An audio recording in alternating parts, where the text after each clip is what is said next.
অনেক দিন আগে ছোট্ট একটি জঙ্গলে দুটো ডাইনোসর একসাথে বাস করত।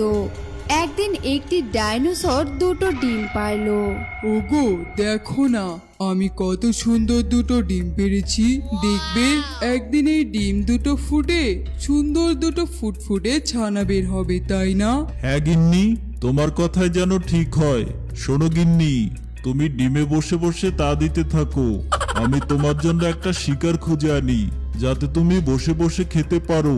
এই বলে ডাইনোসরটি জঙ্গলে বেরিয়ে পড়লো।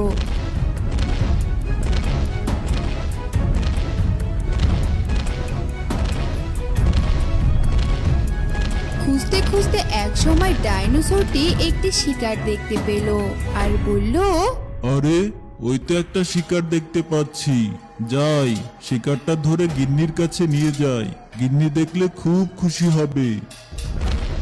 ডাইনোসর দৌড়ে গিয়ে একটি শিকার ধরে ফেললো। শিকারের গলায় কামড় দিয়ে ডাইনোসর তাকে পুরোপুরি মারলো না।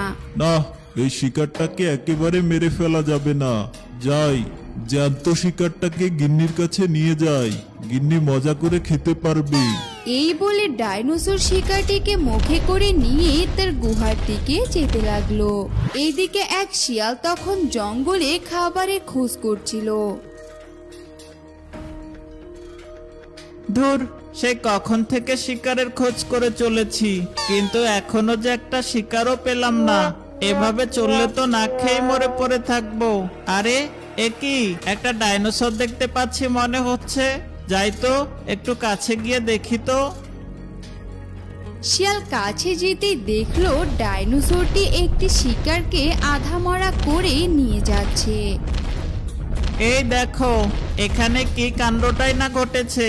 এদিকে খিদের জ্বালায় আমার পেট জ্বলজ্বল করছে, আর অন্যদিকে বিশাল বড় ডাইনোসরটা সব শিকার করে একাই খেয়ে নিচ্ছে।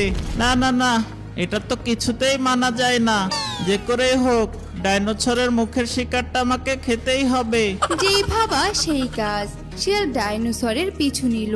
এদিকে ডাইনোসর শিকারটিকে মুখে করে নিয়ে তার গুহার সামনে চলে আসলো। এরপরে শিকারটাকে মাটিতে রেখে বলল,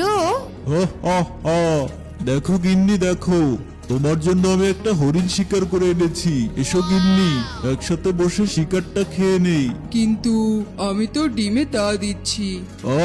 আগে খেয়ে নাও তো, তারপরে না হয় তুমি আবার ডিমে তা দিও। হায় রে, শিকার রেখে তো কোথাও যাচ্ছে না এরা। এদিকে খিদের জ্বালায় আমার পেট চোচো করছে, একটু দূরে গেলেই তো আমি শিকারটা খেতে